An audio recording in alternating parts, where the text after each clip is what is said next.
Gloria al Señor, gloria a Dios. Bien, les saludo, amados hermanos, en el nombre del Señor. Lo voy a invitar a ponerse en pie entonces para poder comenzar el discipulado de hoy con una oración y así pasar de lleno al tema que hoy nos compete. Oramos al Señor.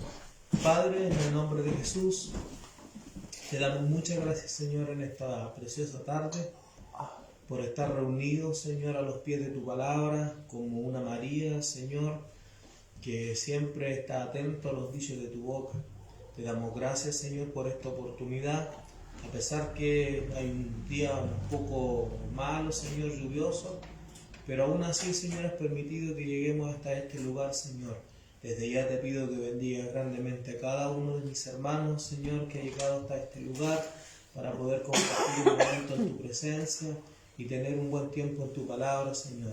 Bendice grandemente también a aquellos que nos van a escuchar por medio de las redes sociales, para que también sus corazones, sus mentes se puedan abrir, Señor, y así puedan también compartir de esta hermosa enseñanza de tu palabra, Señor.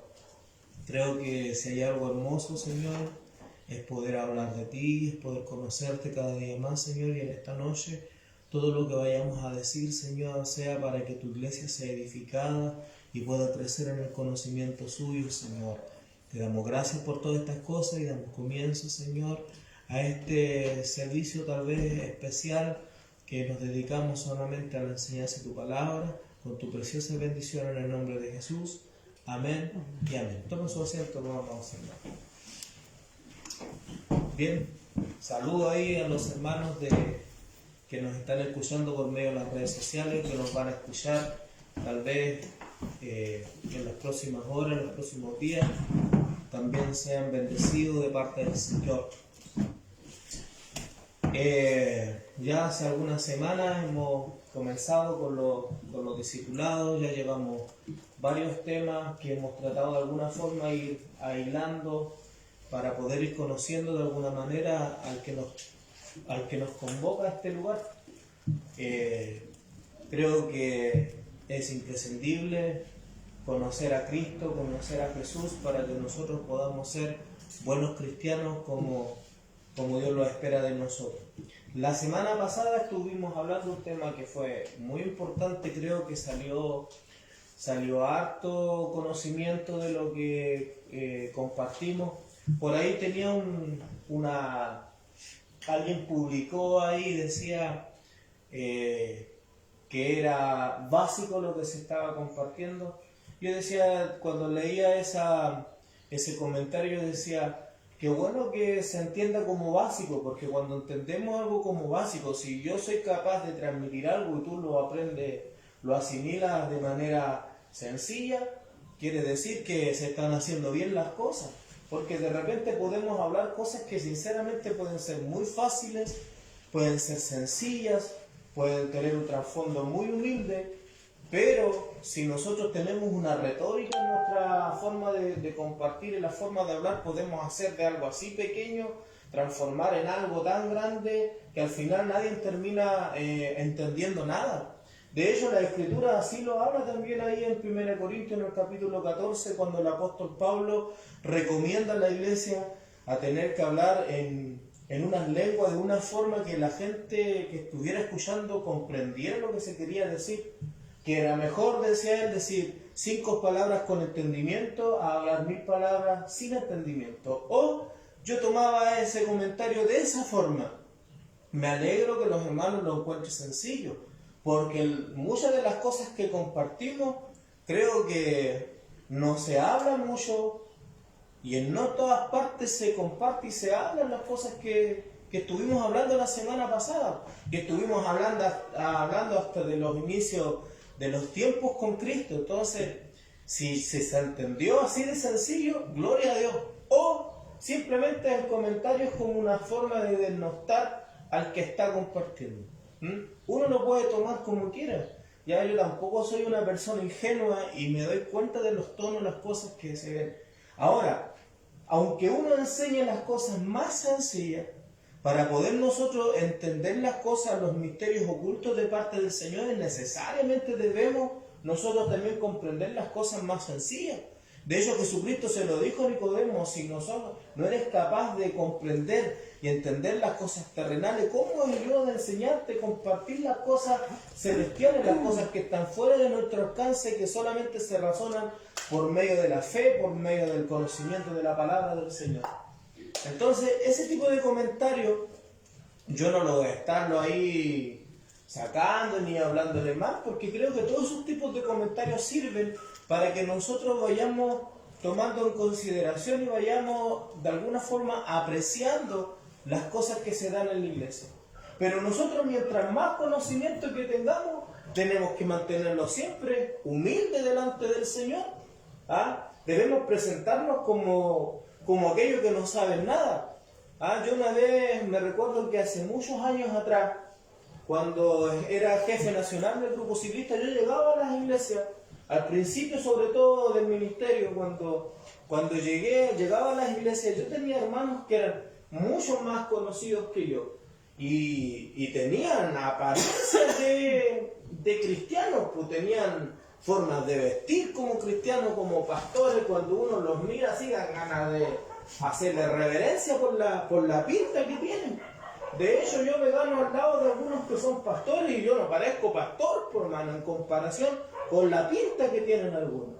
Entonces yo muchas veces llegué a aquellos lugares donde me sentaban al último atrás, y ahí se cumplía la palabra esa de que nosotros no buscáramos los mejores puestos, porque si llegaba uno mayor después, ¿cierto?, iban a sacarte de ahí, ya ese mayor lo iban a poner en ese lugar. Y a mí me pasaba, porque yo llegaba ahí y pasaban a los hermanos, hasta que después por ahí nos faltaba el que me conocía y decía: el hermano que está ahí, el jefe nacional del grupo ciclista. Y ahí tenían que los hermanos ir a correr para ponerme adelante.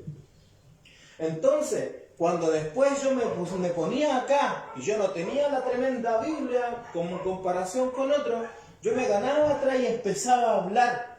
Entonces yo entendí de que las personas se conocen por la boca, por lo que dicen, por lo que pueden aportar mediante el conocimiento de Dios. No es necesario tener que andarle mostrando a todo el mundo que tú eres una persona que conoces al Señor, o que en tu iglesia nacen estudios bíblicos, que tú eres teólogo, que tú tuviste conocimiento en esto y esto y esto otro. No es necesario ser así, sino que cuando uno habla, cuando uno conversa, se ve la sabiduría o el entendimiento que tienen las personas.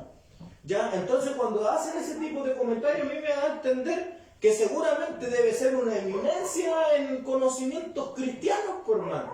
Pero esas eminencias que tienen conocimientos cristianos, de repente son tan inalcanzables para poder nosotros ir y aprender de ellos, que al final tenemos que conformarnos con aquello que de repente a nosotros no nos gusta.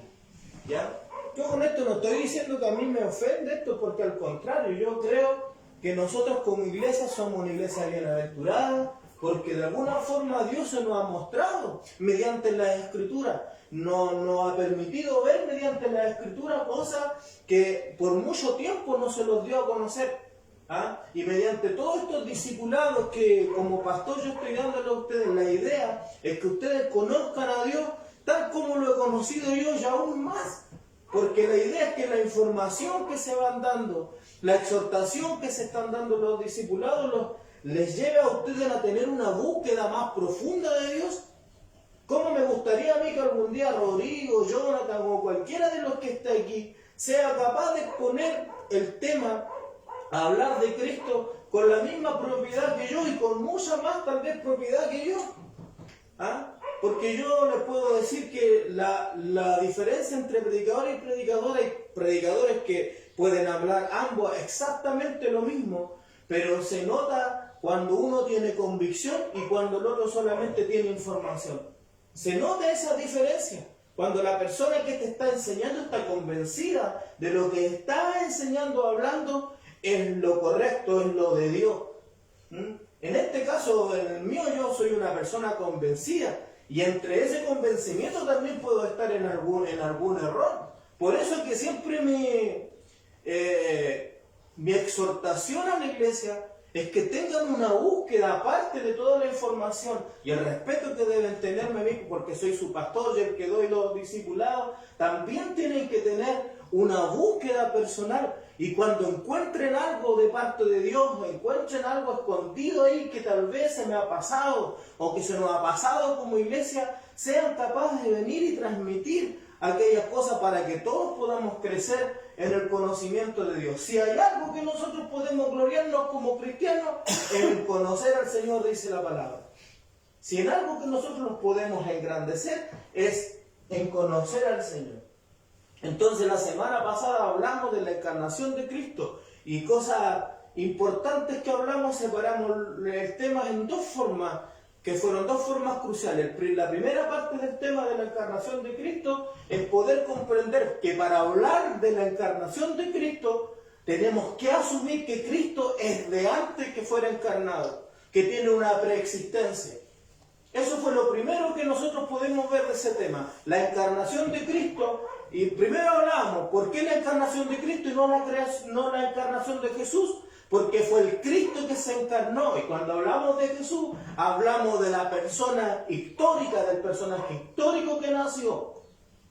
Entonces, por eso no es la encarnación de Jesús, porque Jesús, el personaje histórico, el ser humano, no tiene una preexistencia, tiene un nacimiento. Y el nacimiento fue con María aproximadamente hace 1970 años atrás, 80 años atrás. Ese es más o menos aproximado en que nació el personaje histórico. Pero ese personaje histórico tiene un trasfondo que nosotros con el tiempo vamos a ir estudiando mucho más, que es el Cristo, el Hijo de Dios, y ese personaje histórico tiene una preexistencia. Entonces, para poder aprender el tema de la encarnación, nos separamos que lo primero que debemos asimilar es que Jesucristo, el Cristo, tiene una preexistencia antes de haber caminado aquí en la tierra. Cuando llegamos, ¿cierto?, con los datos que se dieron aquel día, pudimos notar de que Jesús, desde antes que las cosas fueran creadas, Él ya existía. Y de hecho no es la palabra más precisa existir, pues de hecho cuando Moisés le pregunta el nombre a Dios, dice la Escritura de que Él le dice, yo soy el que soy. ¿Qué significa yo soy el que soy? ¿Alguien sabe qué significa yo soy el que soy? Eso habla como de la eternidad, ¿no? Como que Él ha sido siempre. Como... Sí, y tiene un verbo que se usa para poder, de alguna forma, para poder esa palabra poner, ese yo soy el que soy, para ponerle lo que significa, el significado, tiene un verbo que se le dio. La palabra yo soy el que soy se simplificó con el verbo ser. Entonces cuando hablamos de Cristo ni siquiera hablamos que existía, porque cuando hablamos que existía pareciera que desde siempre hubo un principio. Entonces nosotros cuando hablamos de Cristo, hablamos de Dios, hablamos del ser. Y ese ser es antes del tiempo, es un ser atemporal. Y eso nosotros tuvimos que verlo en la clase pasada, que Jesucristo es un ser atemporal, que con Él inician todas las cosas adelante, con Él comienza el tiempo.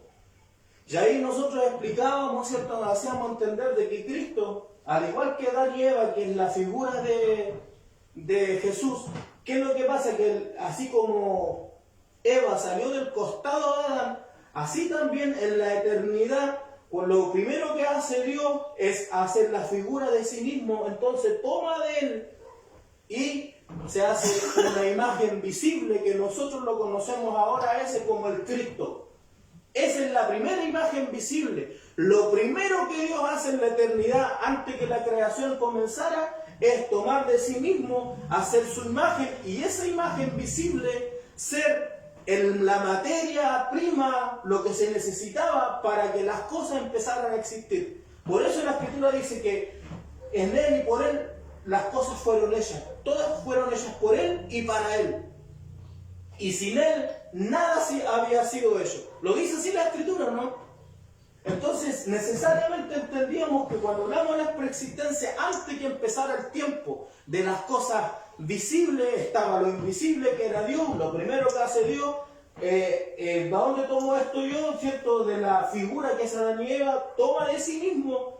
Ese Cristo siempre estuvo en Dios, siempre, al igual que la mujer siempre estuvo en Adán, el Cristo siempre estuvo en Dios, pero Dios le hace una imagen visible del Dios que es invisible. De eso empieza a crear todas las cosas. De eso, bueno, yo igual escuchaba el discipulado anterior y como que me saltaba una duda de decir que cómo de lo invisible puede salir algo visible. Claro, es que por ejemplo, esa pregunta es como poder decir, claro, ¿no? Sí. es como poder decirme, si Dios creó a todo, Claro, ¿quién creó a Dios? ¿Mm? Porque ahí prácticamente está diciendo de que, y lo creemos todos, de que Dios se hizo su imagen, porque de esa imagen o de ese cuerpo, de ese todo que había ahí, empezaron a salir las cosas. Por ejemplo, la Escritura dice que Él es la imagen del Dios invisible y dice de que en Él fueron creadas las cosas visibles e invisibles. Ya, entonces, que entendemos que podemos hacer cosas que son invisibles. Y esas cosas solamente las puede hacer Dios. Nosotros tenemos... A lo mejor el hecho de que sea invisible no quiere decir que no está tampoco. Que no está. No quiere decir que no está. Por eso, por ejemplo, me acuerdo años atrás cuando tuvimos unos discipulados, hablábamos, ¿habrá vida en Marte? Si nosotros lo viéramos con unos telescopios, la información que tenemos de los astronautas, no hay vida en Marte. Y la vida que le pueden llamar ellos pueden ser arrastros que hubiera visto de agua, de alguna planta, algo. Pero eso es lo que ve el ojo. Pero la Escritura, cuando a ti te habla que hay cosas que son invisibles, entonces nosotros no podemos a ciencia y a cierta decir de que en Marte no hay vida. A lo mejor no hay vida visible, pero hay vida invisible. En el caso de Dios, en la eternidad, no tenemos a nadie más que Él. Entonces, para poder hacer las cosas visibles, primero Él, que es invisible, tuvo que hacerse visible. Entonces, desde el inicio en adelante tenemos información. Si tuviéramos más información del inicio para atrás, tendríamos respuesta. Uno cuando habla como de invisibilidad es como que tiende a pensar de que no está. Claro. Que no hay nada, que no... Es que invisible no es lo mismo que la nada. Claro, pero es que como que uno lo asimila todo a eso de... Claro, entonces por ejemplo, si yo fuera científico, encuentro mucho más cuerdo pensar que las cosas nacieron de lo invisible que pensar que las cosas nacieron de la nada. ¿Ah? ¿Sí o no? Mediante lo que la información que yo tengo en la Escritura, encuentro mucho más lógico y razonable pensar que las cosas se hicieron de algo invisible a pensar de que algo se hizo de la nada. Porque si tú estudias un poquito filosofía y todo, te das cuenta que de la nada sale. Pero de lo invisible entonces tenemos al Cristo. Eso es lo primero. Entonces, cuando hablábamos de la encarnación, Cristo preexistente. Cuando hablábamos de Jesús, ya del Cristo nacido, del Hijo de Dios, del que anduvo caminando. Y decíamos claramente también, esto es importante recalcarlo porque esto quiero que lo aprendan los hermanos que están ahí escuchándonos por las redes sociales. Tenemos que saber separar lo que es la preexistencia de Cristo y lo que es el Cristo cuando anduvo caminando en la tierra, cuando se hizo hombre, cuando se encarnó. Entonces nosotros tenemos que hacer una diferencia entre el Jesús nacido al preexistente. El otro día escuché en YouTube, yo hay un tipo que sigo en YouTube, no sé si llama al hermano que de repente se distorsiona mucho, es de Rincón Apologético. Y lo encuentro excelente, de hecho él es apologeta, defiende la fe cristiana, todo el asunto. Me gustan algunas cosas que tiene, pero él decía, por ejemplo, hablaba había otro apologeta cristiano que lo había hablado mal de él, y él estaba reaccionando a ese video. Entonces el apologeta cristiano, el que lo estaba hablando de él, estaba encarándolo porque él habían hablado sobre sobre los milagros de la hostia de la misa que se habían encarnado, y de alguna forma en el video pareciera que este apologeta del rincón apologético pareciera que validaba eso. Yo no vi el video completo porque cuando lo empecé a ver no me gusta ver esos temas. Yo creo en los milagros que hacen los santos. Lo que yo creo que no son milagros de Dios. Ya, pero yo creo en esos milagros, que un pedazo de galleta se puede convertir en carne y sangre, lo creo. Pero lo que no creo que sea eso algo de Dios para la iglesia. Ya, y el otro estaba. Entonces él decía, y lo primero que le criticó es que él decía de que María era la madre de Dios. Y el del rincón cristiano decía, yo claro que creo eso.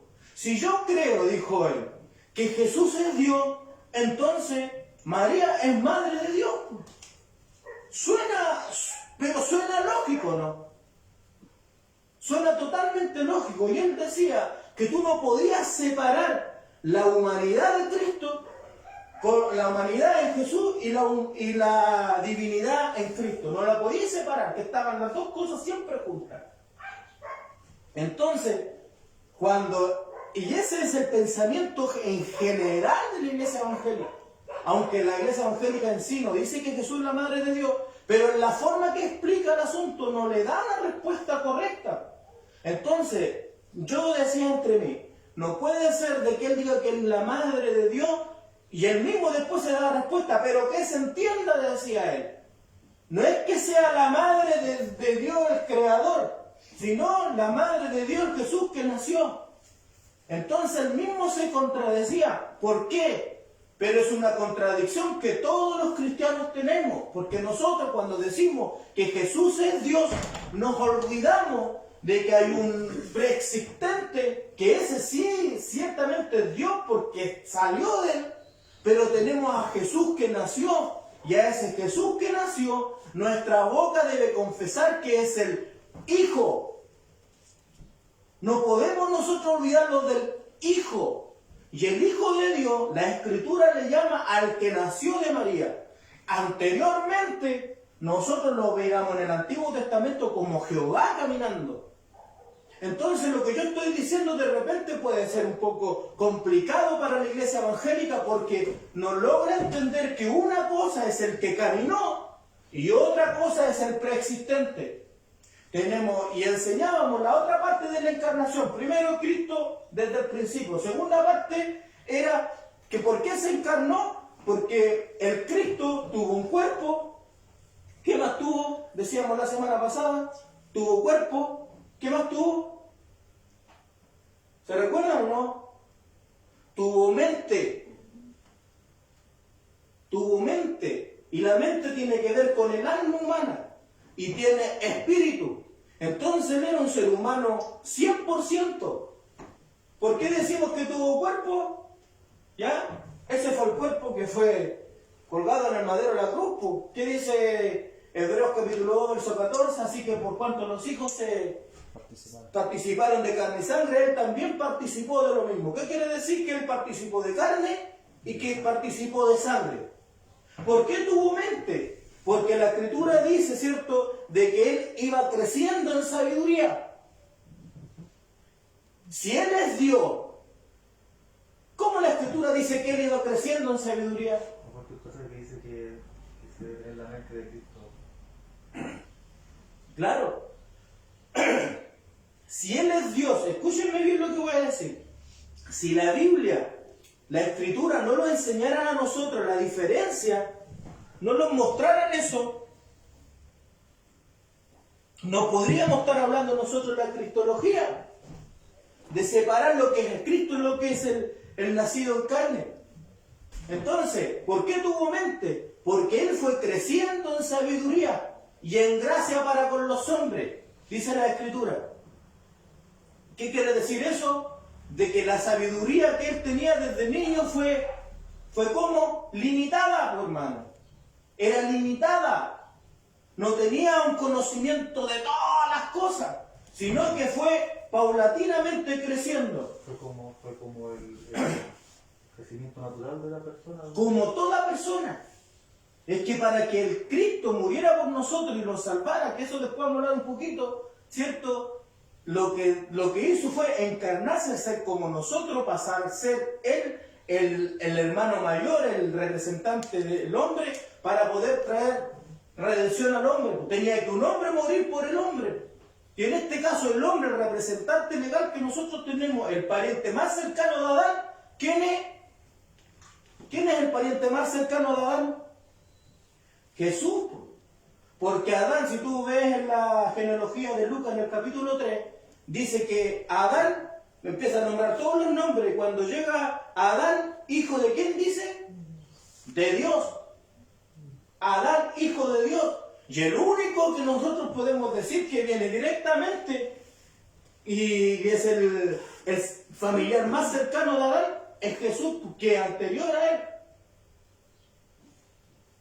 ¿Cuál es la diferencia entre el hijo que es Adán y el hijo que es Cristo? Porque Jesucristo dice que él es el unigénito hijo de Dios. Entonces, ¿por qué a Adán le llama hijo entonces? Porque hay una diferencia entre estos dos hijos. ¿Cuál es la diferencia entre estos dos hijos? Que uno fue creado, otro nacido. Exactamente. Uno fue creado y el otro fue nacido. Y estos dos, los dos son hijos de Dios. Uno porque lo formó del polvo y el otro porque Dios lo hizo crecer en las guatitas de María. ¿Ya? Entonces, cuando dice tenía mente, quiere decir de que él fue creciendo en conocimiento. ¿Ya? Eso quiere decir que la Biblia te hace claramente entender que una cosa es el hombre y otra cosa es Dios. No sé si ustedes recuerdan los discipulados que hemos tenido atrás, pero yo les decía, ¿cuándo?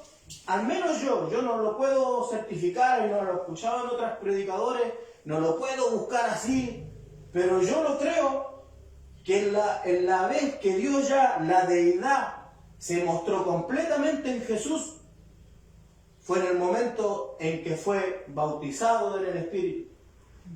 Cuando Él se bautizó, el Espíritu bajó y Dios, el Padre, dijo, este es mi Hijo amado en quien tengo complacencia. Yo creo que en ese momento la deidad del Cristo explotó.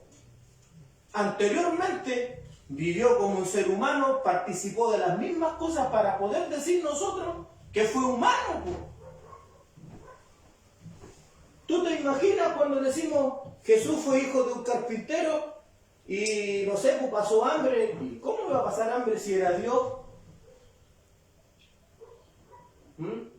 A Jesús lo querían matar, se tuvo que arrancar a Egipto cuando era boba. ¿Y cómo lo iban a matar si era Dios?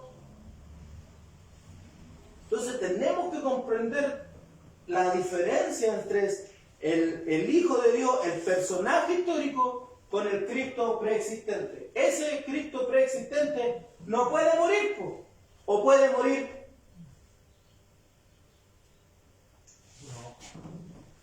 ¿Qué es lo que pasó con la muerte de Cristo? La encarnación murió en el madero de la cruz. El sacrificio fue. ¿Y qué es lo que hace antes de morir? Le dice al Señor, encomiendo mi espíritu. Yo la otra vez lo predicaba, lo enseñaba. ¿Qué pasó? ¿El Padre se llevó el espíritu? Como lo hace con todos los seres humanos. Recuerden que el Padre le había dado la espalda, no quiso hablar cuando Jesús estaba muriendo. Le recibió el espíritu. Aquí encomiendo mi espíritu. La gente da por eso que sí, pero la escritura en el libro de Pedro dice que él bajó en el espíritu a las profundidades.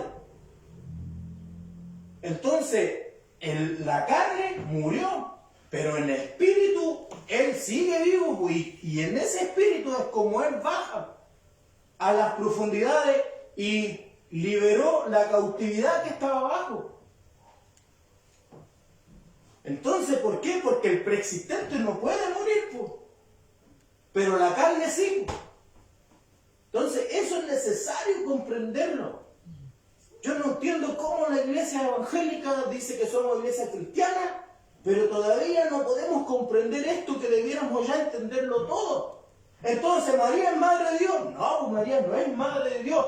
María es madre del Hijo, el que engendró Dios en ella, que es distinto. Y ese fue un hombre y fue un personaje histórico, todos los conocimos, tuvo una muerte, y tuvo una resurrección. Y escuchen lo que dice. Si confesáramos con nuestra boca que Jesús es el Señor, ¿y qué más? Y que el Padre le resucitó de entre los muertos, ¿o no? Ya, pues. Entonces, ese Hijo resucitó y ese sentó. Por eso yo les digo ahora, si nosotros vemos en el cielo sentado a Cristo, las potestades y todos los imperios, cuando se van a arrodillar delante del que está sentado en el trono, ¿a quién ven? A un humano, a un ser humano. Por eso que la raza humana Dios la exaltó. Por eso la Escritura hablaba de la corona de la creación. Porque en Cristo la raza humana se exaltó a tal sumo de que cuando van los seres vivos de otros cosmos, de otros planetas, cuando van a arrodillarse delante del que está en el trono, al que ven es un ser humano. Y en él está toda la carga de la deidad en él. La Escritura dice de que en Cristo está toda la deidad completa está en Cristo Jesús. Entonces, cuando hablamos de eso, del Cristo ya que era preexistente, hablamos de que para encarnarse tuvo que haber hecho un hombre normal, porque no estamos hablando de una encarnación de un animal, estamos hablando de un ser humano. Cuando se referimos a la encarnación, tiene que tener claro que hablamos de que se hizo humano, de que se hizo una persona. Hablamos por qué lo hizo y cómo lo hizo. Y vamos a hablar ahora de la humillación de Cristo. Vamos a hablar de la humillación de Cristo y entre la humillación de Cristo después vamos a ir bajando a la humillación de Jesús. Pero en la primera parte, la humillación de Cristo. Porque el Cristo no fue humillado solamente cuando nació y sufrió todo lo que sufrió y después murió en la cruz. Desde antes ya, Él se humilló a sí mismo. Y de eso vamos a hablar el día de hoy. Primero, pregunta, ¿Dios se humilla? De repente nosotros podemos ser rápidos para poder hablar, por eso que yo primero quise empezar de esta manera. Mire, Salmo 113, 6, nosotros hasta lo cantamos aquí en alabanza. Dice que se humilla a mirar en el cielo y en la tierra. Nosotros cantamos, ¿quién como el Señor? Nuestro Dios que se sienta en las alturas, que se humilla a mirar. Es el texto. Dios se humilla. El problema que nosotros de repente tenemos es que nosotros queremos poner a Dios en el mismo lugar que el ser humano. Los conceptos morales que nos dio Dios para nosotros, pensamos también que aplican para Dios. Por ejemplo, no matarás. Y entonces siempre entra el conflicto. Si Dios dice que no hay que matar, ¿por qué entonces Él mata? Entonces la primera distorsión que tenemos nosotros como personas es comprender y entender de que Dios no está sometido a las mismas leyes morales nuestras. De hecho, ni el cielo ni la tierra lo pueden sostener, no lo van a sostener cosas que a nosotros... Por ejemplo, yo estoy claro de que yo no puedo entrar a ninguna casa sin permiso. No puedo derribar la puerta para entrar. ¿Eso corre para Dios? ¿Corre para Dios que no puede entrar aquí a la casa? O como dicen algunos, Dios es prudente y antes de entrar una persona primero golpea. Parece bonito, pero no es así. Una cosa, eso es comprender que la salvación es un proceso, un método que tiene Dios para llegar a las personas. Pero que Dios no pueda entrar a ti, eso, si no, no existiría el espíritu de la profecía. Si Dios entró en un burro para que hablara, no va a poder Él tomar dominio de cualquiera de nosotros, de su creación. O por ahí no somos nosotros los evangélicos los que decimos que Dios puede tomar a las mismas piedras para que nos hablen. Y hemos llegado a decir, a veces un borrachito, una piedra, te habla de Dios y Dios lo usa para hablar. ¿Te han escuchado esas expresiones? Yo lo he escuchado muchas veces. Pero después ellos mismos dicen que Dios primero golpea. Entonces estamos contradiciendo cosas. No, Dios no tiene la misma moralidad que nosotros. Que se humilla a mirar en los cielos y la tierra, que lo que quiere decir es que Dios sin necesidad de tener que ayudarnos, de mirarnos, de contemplarnos, Él lo hace. No tiene la obligación, no tiene la necesidad de hacerlo, porque Él ya nos creó y descansó lo suficiente para que nosotros pudiéramos vivir, no debiera por qué interesarse de nosotros, pero lo hace. Eso es lo que quiere decir el texto. Mire, segunda de Crónicas 6:1 dice, entonces dijo Salomón, Jehová ha dicho que él habitaría en la oscuridad. ¿Qué es lo que está diciendo Salomón? Jehová ha dicho que él habitaría en la oscuridad. Después en el versículo, capítulo 7, verso 1 dice, cuando Salomón acabó de orar, descendió fuego de los cielos y consumió el holocausto y las víctimas y melanchones de Jehová, llenó la casa. Aquí primero Salomón está diciendo de que Dios había dicho, Jehová ha dicho que él habitaría en la oscuridad. ¿Qué es lo que quiere decir? De que Dios no se quiere mostrar, no se quería mostrar, no quería tener comunión con los seres humanos. No quería estar presente. De hecho, nosotros eso lo encontramos en el libro de Génesis, cuando Dios cierra el huerto para Adán y Eva, dice que Él colocó, ¿cierto? ¿Qué colocó ahí? Los querubines con una espada ardiente para que no entraran y pudieran estirar la mano al árbol de la vida. Y nosotros ya en otros temas hemos hablado que el árbol de la vida es Cristo, ¿cierto? Entonces, ¿qué es lo que quiere decir ese versículo en Génesis? Es que Dios se escondió del ser humano, se hizo como inaccesible. Pero Salomón dice que eso es lo que había hecho, que no habitaría en la oscuridad. Pero en el Crónicas, en el capítulo 7, verso 1, vemos de que Dios lo que hizo fue, dice, ya pues yo voy a bajar y me voy a mostrar. A tal extremo que Él bajó de ahí, de donde lo desconocido, y dijo, esta casa que levantó Salomón va a ser casa. Aquí va a ser exaltado mi nombre. Entonces, por eso Salomón ahí proféticamente está diciendo, Jehová ha dicho que él habitaría en la oscuridad. No está diciendo de que Dios habita en la oscuridad, pero sí hubo un tiempo en que Dios no se mostró. Pero con el templo, dice que Dios llenó la casa. Y él, de esa manera, tomó esa casa que Salomón edificó para poder mostrarse desde ahora. Mire, 2 Crónicas 6:18. Yo lo coloqué así, diferente, no lo coloqué en orden los versículos, porque este texto aclara lo que estoy diciendo. Dice, más, ¿es verdad que Dios habitará con el hombre en la tierra? He aquí, los cielos y los cielos de los cielos no te pueden contener. ¿Cuánto menos esta casa que edificaron? Entonces Salomón se preguntaba eso. Pero Dios muestra aquí desde ya. Dios ya aquí mostrando, desde ya, está diciendo, aunque yo soy Dios, aunque los cielos no se pueden contener, Él ya lo estaba mostrando, de que Él, a pesar de que era tan grande, escogía cosas hechas por mano de hombre para poner su nombre. El libro de los Hechos dice de que Dios no habitará en casas hechas por manos de hombre. Pero este templo Dios lo escogió para que su nombre fuera conocido en todo el mundo por medio del templo que Salomón hizo. Y aquí pone 2 Crónicas 6:18, antes, este es el pensamiento de Salomón. Jehová ha dicho que él habitaría en la oscuridad, que los cielos y la tierra, ella se pregunta, no lo pueden sostener. Pero en el capítulo 7 Dios le muestra que a pesar de que el planeta es tan gigante y grande, Él es capaz de bajarse y mostrarse en un templo.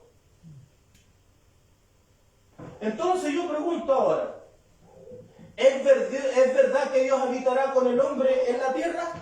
¿Es verdad?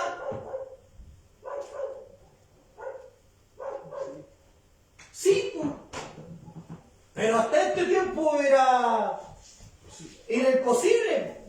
Pero en el capítulo 7, versículo 1, Dios le mostró que sí. Porque la Shekinah, la gloria de Dios, bajó y llenó el templo. ¿Ya? Y esta es una forma profética de demostrar de que Dios, siendo tan poderoso y grande, de alguna forma Él era capaz de bajarse. Pero eso es humildad delante en lo que tiene Dios, que nosotros podíamos entender que Dios es humilde, porque tiene la grandeza tal de poder estar siempre ahí en el trono y nosotros siempre estar por debajo de los pies. Pero ahora, dice la Escritura, de que a nosotros nos puso en tan en alto que las cosas, ¿dónde están? ¿Debajo de dónde están las cosas ahora? Debajo de los pies nuestros, po. Isaías 60, ¿qué es lo que dice?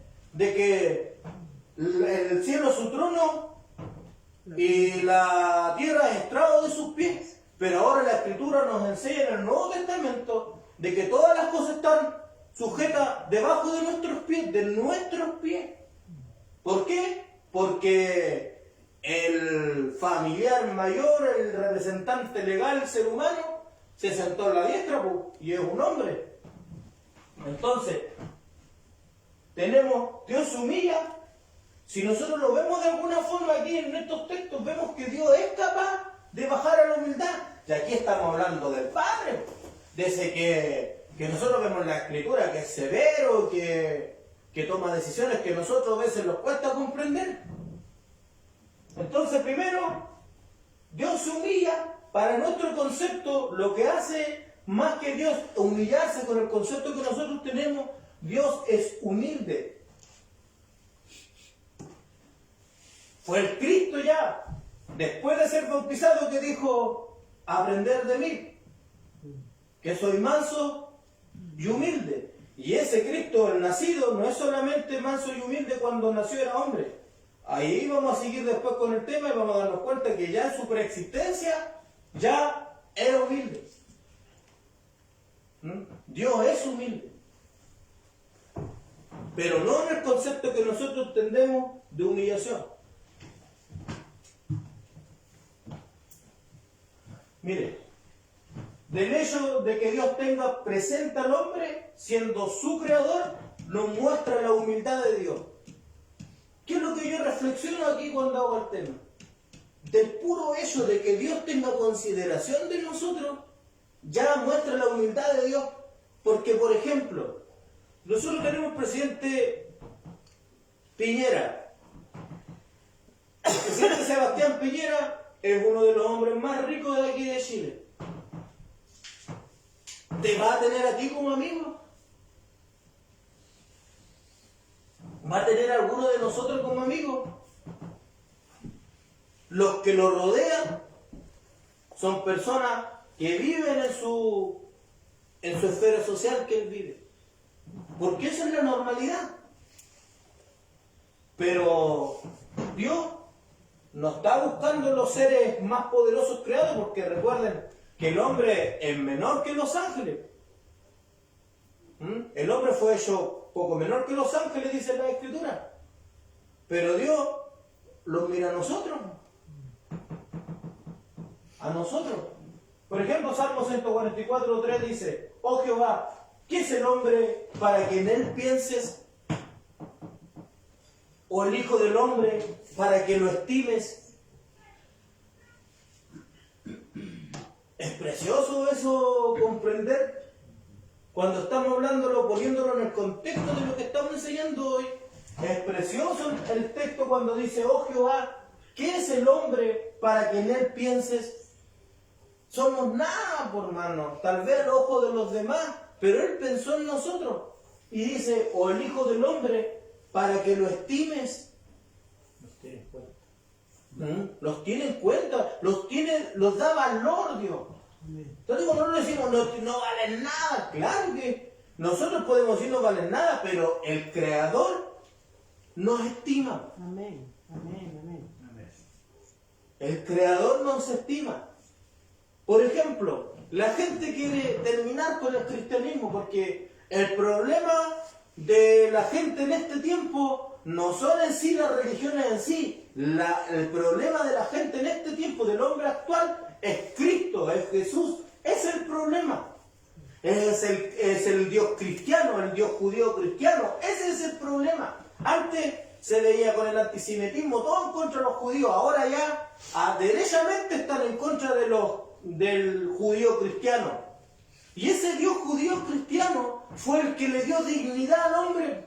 De ahí nació la dignidad del hombre. ¿Por qué? Porque Dios creó todas las cosas, pero el ser humano lo hizo a su imagen y a su semejanza. ¿Por qué lo hizo Dios? ¿Por qué no lo hizo con los perros?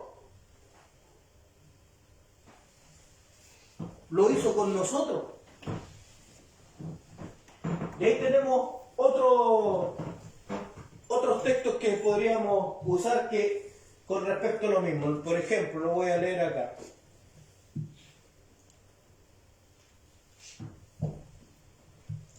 Salmos capítulo 8, versículo 4. Y ahí ya se abrió el programa.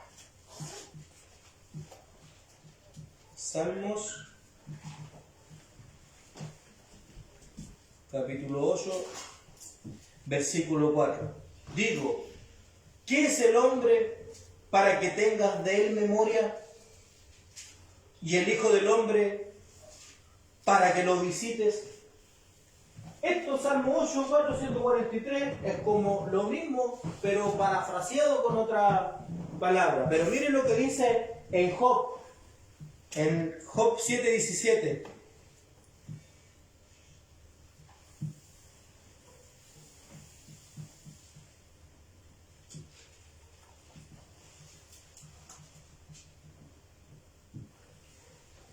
¿Qué es el hombre para que lo engrandezcas y para que pongas sobre él tu corazón? Precioso, por hermano. Precioso lo que dice Job. Dice, ¿qué es el hombre para que lo engrandezcas y para que pongas sobre él tu corazón? Por eso nosotros tenemos que ser semejante al Hijo de Dios, pues tenemos que tener el corazón de Dios. Por eso Él nos hizo a nosotros una nueva criatura.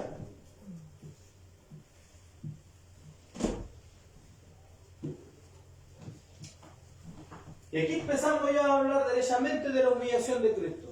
Primero, Cristo se humilló voluntariamente.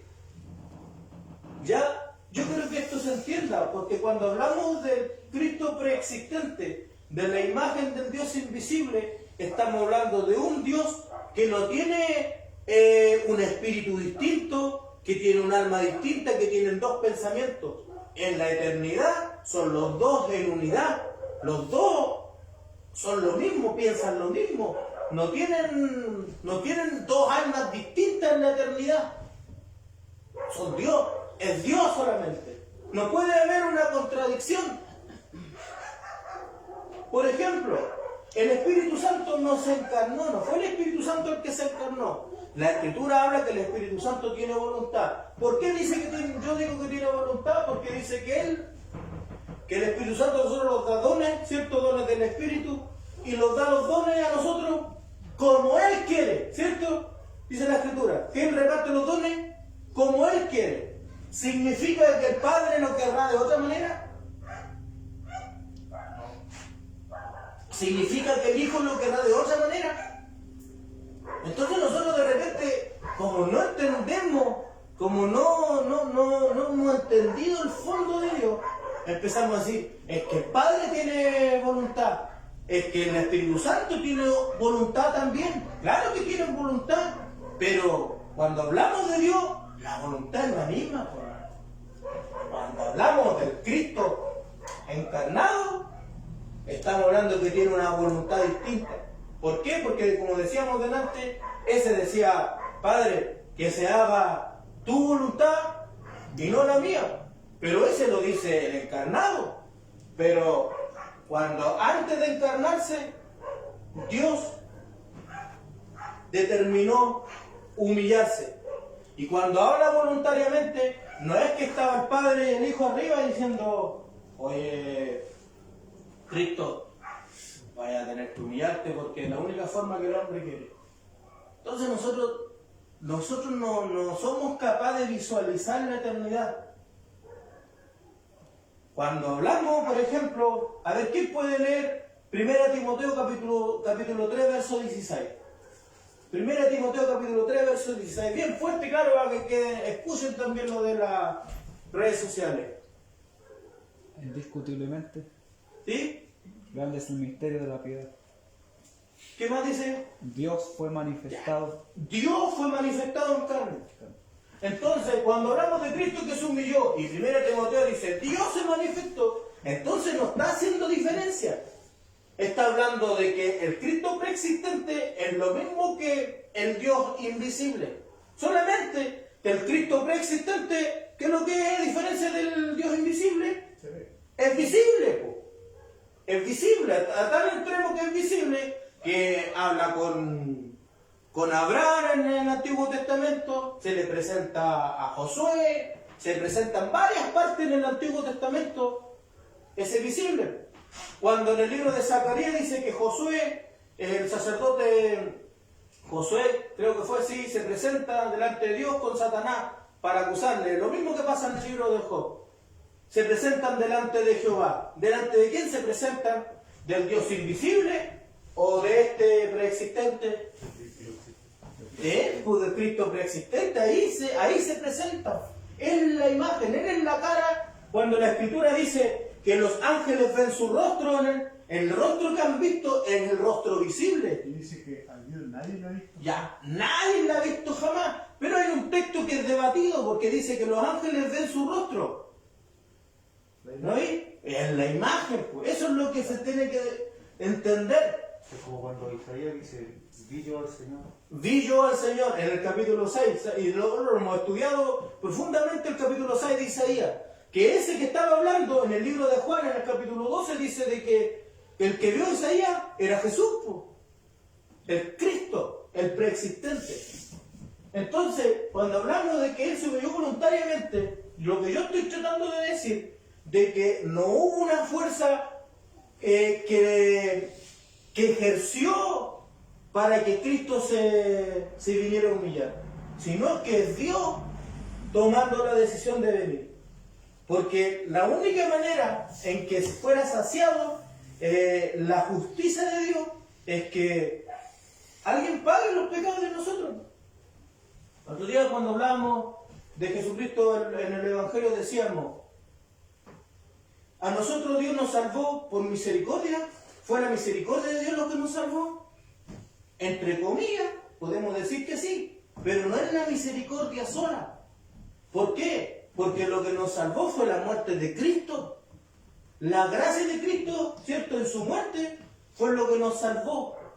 Entonces esto no es porque Dios te salvó porque tenía misericordia de ti nomás, sino que Él tuvo misericordia, y para que la misericordia que tuvo de mí, de ti, fuera efectiva, se necesitaba la gracia. ¿Y cuál era la gracia? Que Jesucristo, el Hijo de Dios, tuviera que morir por nosotros. Que Dios es tan justo que tenía que haber un... Tenía que pasar eso. Así se determinó Dios, porque ahí sí que sería totalmente cuestionable decir que cuando hablamos de que Dios a unos salvó, a otros no, cuando hablamos de la predestinación, porque sería totalmente injusto entender de que Dios te salvó a ti sin haber pagado el precio. No, Dios pagó el precio, lo pagó por las personas, por los de él los pagó. ¿Y cuál va a ser la condenación? Que la luz vino al mundo y los hombres amaron más las tinieblas que la luz. ¿Por qué? Porque sus obras eran malas. Pero yo estuve viendo una película, una serie en Netflix que salió, una coreana, que hablaba nos llamó la atención con mi esposa porque hablaba del infierno, venían como unos monstruos, se llevaban al infierno a la gente. Bien entretenida la película. Y tiene un mensaje así entre cristiano y otra cosa. Pero ahí de repente venía como un ángel, y ya por ejemplo le decía a Ricardo, de aquí a 5 días vaya a morir, te voy a llevar al infierno. Entonces hubo un tipo que él tuvo esa profecía, pero nadie sabía que le habían dado esa profecía, que en 20 años más él iba a morir. Y ese tipo empezó como a predicar y a enseñar a la gente que no tenía que pecar, pues. Entonces cada vez que salía ese ángel, a la gente le decía, tal, tú vas a morir tal día, ellos iban y grababan eso para que todo el mundo tuviera miedo a la muerte, al infierno. Entonces cuando la gente, por ejemplo, camina y tenían que tratar de buscar algún pecado que haya cometido, por algo se lo está llevando al infierno. Entonces yo le decía a mi esposa, no es necesariamente tener que hacer algo malo para irte al infierno. Hay gente que nunca va a robar, a lo mejor nunca va a matar, a lo mejor nunca nada, pero no va a creer en Cristo. Porque la salvación consiste en la confesión de fe, en decir que Jesús es el Señor. Entonces en esa película solamente, y después, ¿qué pasó ahí de un vuelco grande? Porque termina el tipo cuando le tocó la hora de su muerte diciendo, yo traté, examiné, busqué en qué había pecado y vi que nunca. Entonces lo que yo entendí, decía él, de que lo que está pasando es un suceso sobrenatural, pero él quiso darle ese tema del pecado para que la gente tuviera miedo y pudiera hacer su mundo mejor. Puta, para sorpresa después, el ángel vino a una guaguita recién nacida y le dijo que iba a morir. Y ahí se va toda la farsa porque, como una guagua. Entonces, Cristo se humilló voluntariamente. Filipenses 2, del capítulo 2, versículo 5 al 8. Haya pues en vosotros este sentir que hubo también en Cristo Jesús. Mire, escuche, el cual siendo en forma de Dios, ¿ya? Entonces nosotros no podemos hablar de que tenía otro pensamiento, que tenía otra voluntad, porque cuando Él decide humillarse, y tienes que tenerlo en cuenta, por algo la Escritura dice, aunque no, se puede dar otro contexto, pero si nosotros lo leemos acá dice, haya pues vosotros este sentir que hubo también en Cristo Jesús, el cual, siendo en forma de Dios, ¿ya? Siendo en forma de Dios. ¿Por qué nosotros decimos en forma de Dios?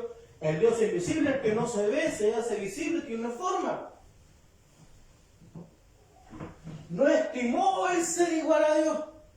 O sea, él dijo, yo voy a dejar esto, voy a dejar de recibir la gloria de los ángeles y todo el asunto. Dice, como a cosas que aferrarse. O sea, él decía, si yo me convierto en humano, voy a ser débil. En cambio, aquí en la eternidad, yo soy adorado por todos se presentan delante de mí, pero yo al hacerme un ser humano, me voy a hacer menor que los ángeles. Así dice la Escritura, que se hizo poco menor que los ángeles. Entonces dice, a cosas que aferrarse, así que dijo, no, yo voy a hacerlo. Entonces, en el fondo, al decir que nos estimó a cosas que aferrarse, o sea, que él ya, de ahí ya estaba la muerte de él. O sea, ya él sabía que ya venía a morir en ese momento. Claro, por eso cuando yo les decía la otra vez pasada, años atrás, yo lo escuché de Armando Alducci, años atrás escuché a Armando Alducci decir que Jesucristo no podía morir.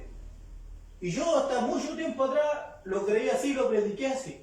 Pero después cuando yo empecé a profundizar más en la Escritura, yo me di cuenta de que no, porque el día que determinó Dios, que determinó el Cristo de morir fue el momento en que se hizo carne. ¿Que decidió venir? De que decidió venir. Ahí decidió morir.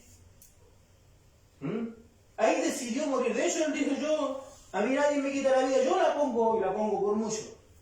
Pero no la puso en el momento de la cruz. Eso nosotros vimos la culmine de su ministerio. Pero el ministerio empezó aquí, el momento que estaba en la preexistencia, y decidió venir a hacerse humano. Ahí empezó el ministerio de Dios, del Cristo.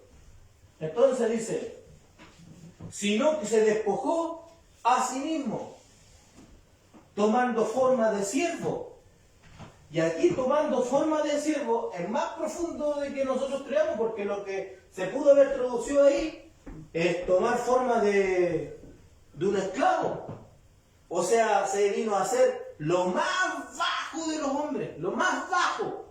Él no vino para ser servido, pues de hecho, él pudo haber nacido en la más grande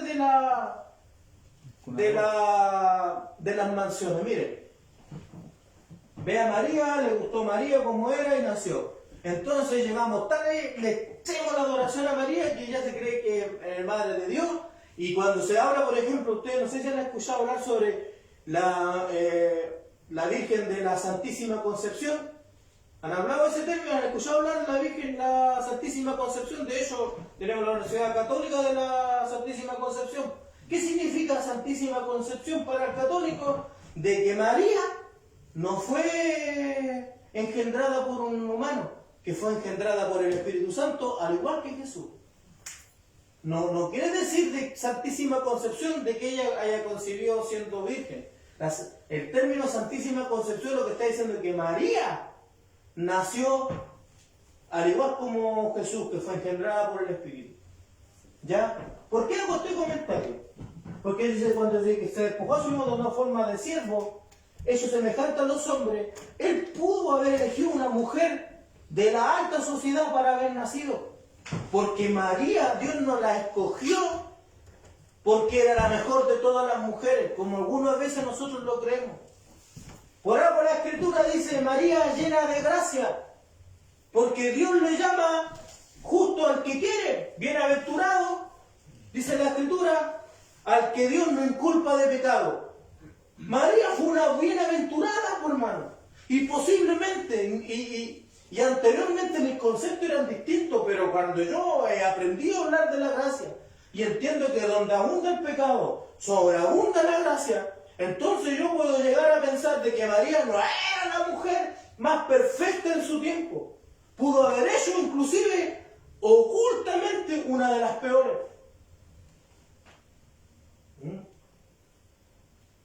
¿Por qué tuvo que un ángel ir a decirle a José que tomara a María como mujer? ¿Por qué no bastaba simplemente que María le dijera si era una mujer intachable, la mejor del tiempo? ¿Por qué no bastó solamente que María le dijera a José de que lo que había estado dentro era el depósito del Espíritu Santo? Pero vino un ángel a decirle a José, no te preocupes, toma a María como tu mujer. De hecho, si no le creía era porque veía algo no tan bueno en ella. Lógico, porque nosotros tenemos esos conceptos. Pero cuando entendemos nosotros la Escritura, ya cuando la profundizamos nos damos cuenta que Dios no te escogió a ti, Rodrigo, porque eres mejor que los demás. Sino al contrario, la predestinación está para los peores. Dice la Escritura, tomó a los niños para enseñarles las cosas y se las quitó de los sabios. Tomó a la gente humilde para avergonzar a los necios. Entonces Dios hizo todas las cosas de una manera que la gente no esperaba. Entonces cuando habla del siervo, Dios pudo haber nacido en una casa gigante, como prácticamente un rey en aquel tiempo, pudo haberlo hecho. O María es la única mujer de su gracia, o usted cree que Noé también era el mejor. No, Dios llama justo al que quiere. Por eso que nosotros, al menos en la iglesia aquí enseñamos, de que la salvación siempre ha hecho por gracia. Siempre. Desde los inicios siempre ha hecho por gracia. Entonces Dios, ¿qué es lo que hizo Cristo? ¿Qué significa esto? ¿Y por qué es importante que en vez de la palabra siervo le pongamos esclavo? Tiene una importancia. ¿Cuál es la importancia? Para que se comprenda más mejor el contexto. Que lo que decide el Cristo al hacerse hombre, al venirse a ser hombre, decide hacerse como siervo, dando a entender que Él se pone en sujeción del que está por arriba de Él.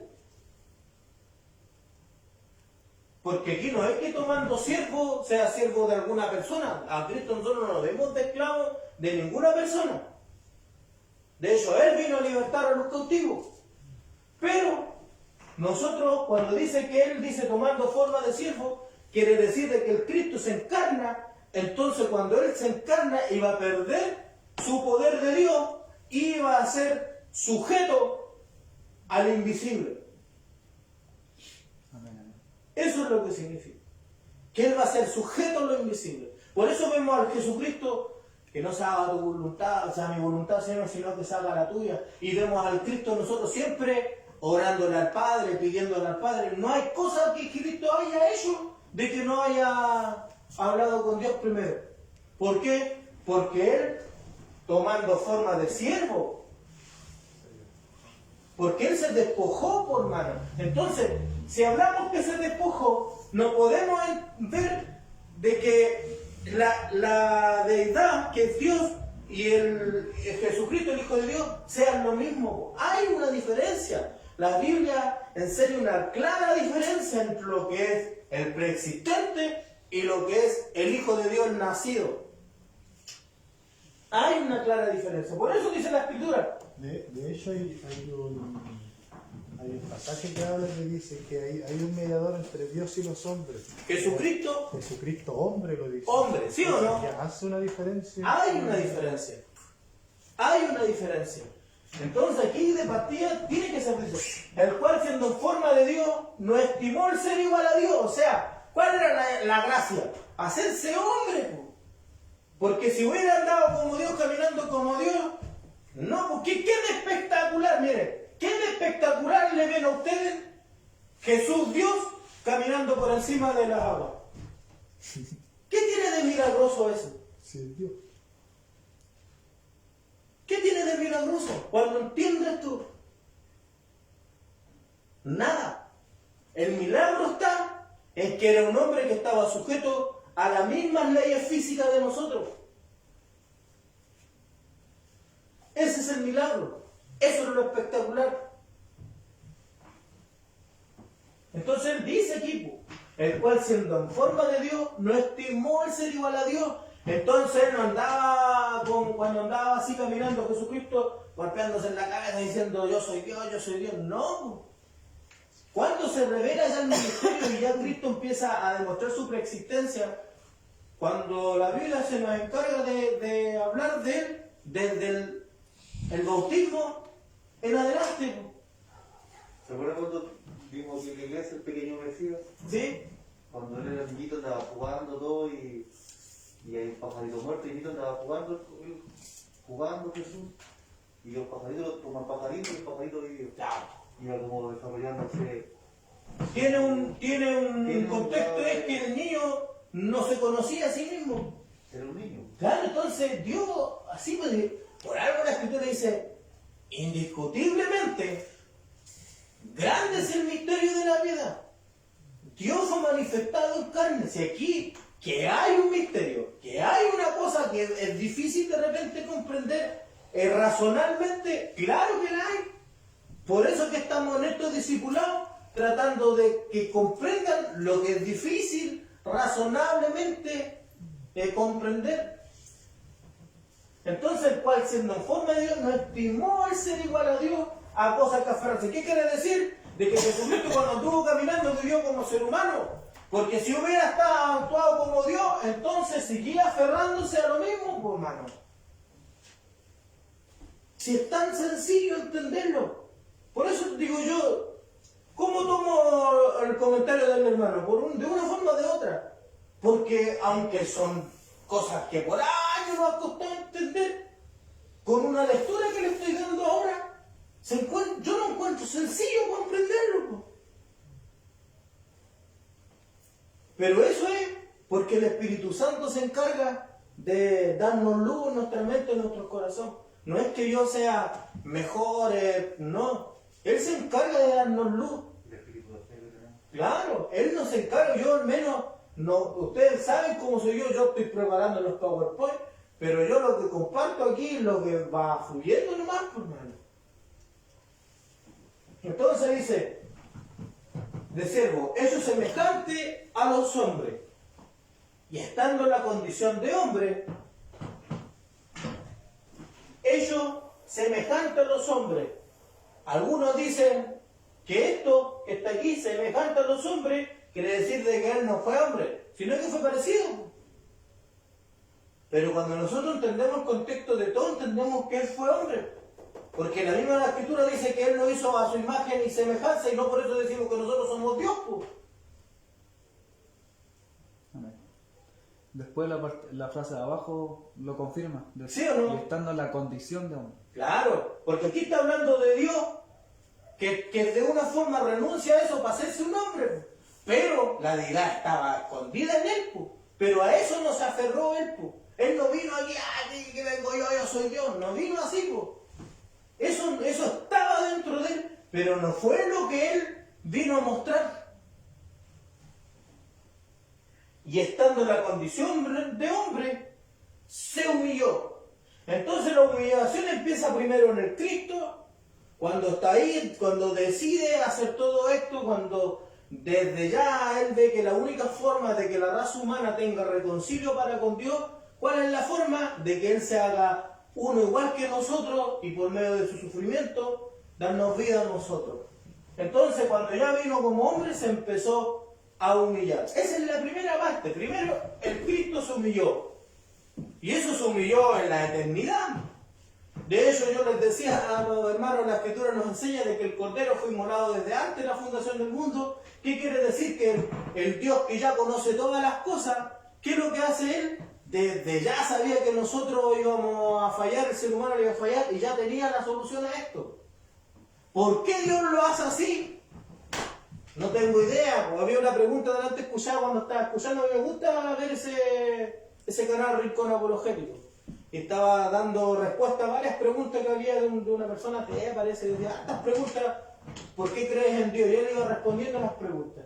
Y una de las preguntas decía, si tú crees en Dios, ¿por qué, si Dios es todopoderoso, por qué hizo toda la creación en 6 días y no en una? Y el tipo con la apologética le decía, pero, ¿y por qué no en 2? ¿Por qué no en 3?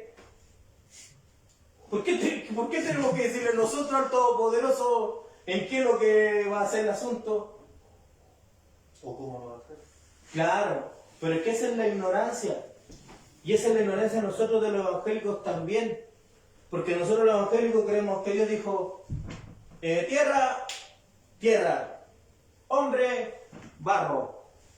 Primero el barro, primero tierra, tierra. Y empieza así se hace el Dios. La creación, Dios la ha tomado y científicamente ya lo ha mostrado así. Por eso nosotros de repente quedamos como ignorantes delante de la gente. Esto tiene miles de millones de años, por mano. Miles de millones de años, las cosas han evolucionado, han ido cambiando. Ahora, como yo le explicaba la otra vez, ¿podemos decir que Dios hizo las cosas imperfectas nosotros?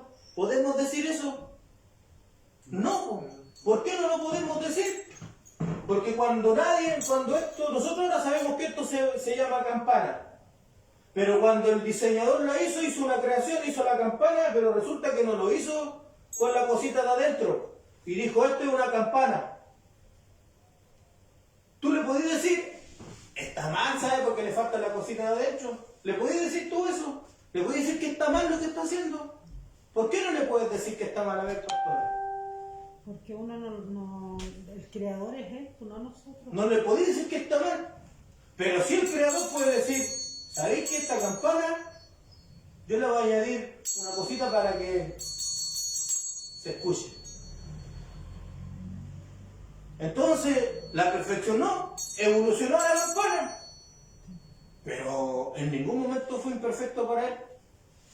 Para nosotros fue imperfecto a nuestra moral. Por eso yo le dije, no podemos poner a Dios a la misma altura del ser humano. Para nosotros sería imperfecto si la campana le faltaba la cosita para que sonara. ¿Por qué? Porque ya tú sabes que la campana es para que suene. Entonces a Dios tú no le puedes decir esas cosas.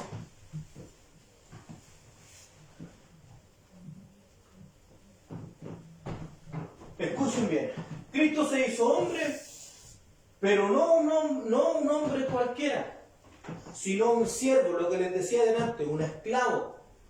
Ya no uno de la nobleza, un esclavo. Uno de aquellos que no tenían derecho. Eso es lo que significa. Los esclavos en aquellos tiempos, los siervos, eran personas que no tenían derecho, no podían votar como ahora que todos podíamos votar, y un montón de derechos que tenemos ahora nosotros. Y que ni siquiera era considerado un ser humano. Esa fue la humillación del Cristo. Pero no solo eso, en esa condición llegó a sufrir la muerte y la muerte de cruz. Y escuche bien, un tormento y humillación al que solo eran sometidas las personas más bajas de la sociedad. Porque tú no veías ahí a la gente, a los opulentos colgándolos, sino que colgaban a la gente revolucionaria, colgaban a los que estaban en contra del sistema y todas esas cosas. Pero en aquellos tiempos nadie se iba en contra del sistema, por mano. Tú no veías ahí a Anas o a Caifás, los sumos sacerdotes, que lo iban a colgar en la cruz, porque ellos se sometían al sistema. El profeta Isaías también insiste en esta misma idea. ¿Cuál es la idea? Dice Isaías 52:14. ¿Cómo se asombraron de ti mucho? De tal manera fue desfigurado de los hombres su parecer, y su hermosura más que de los hijos de los hombres. O sea, Isaías estaba diciendo de que al Cristo lo iban a tratar como lo más bajo de las personas. Esa fue la humillación del Cristo cuando se hizo hombre. A continuación describe el grado de deshumanización por el que tuvo que pasar a fin de ser nuestro Salvador. Que algunas cosas que tuvo que pasar el Cristo para que fuera nuestro Salvador. Escuchen esto, que es precioso este salmo, entre comillas. Pregunta: ¿quién está contento de que Jesucristo haya muerto por nosotros? Yo estoy contento. Yo soy feliz que lo haya hecho. O a lo mejor, ¿por qué lo digo así? Porque ya yo entiendo el contexto de todo lo que hizo Cristo. Y si Él lo hizo así, porque era lo que tenía que hacer y era lo mejor para nosotros. Como persona, nosotros, Jesucristo, no lo quisiéramos ver muerto, pero, o podemos decir, yo, si hubiera hecho en aquellos tiempos, yo hubiera gritado que no lo maten, pero tenía que morir, por hermano. Y tenía que morir como un vil pecador, pues tenía que pagar por todo. Entonces, mire, Salmo 22:6. Mas yo soy gusano, y no hombre, oprobio de los hombres y despreciado del pueblo. Así fue Jesucristo. Así tú puedes decir de que el Cristo, cuando empezó a botar sudor como gotitas de sangre, era tan el tormento que estaba sufriendo, que así se sentía Jesús. Como lo peor.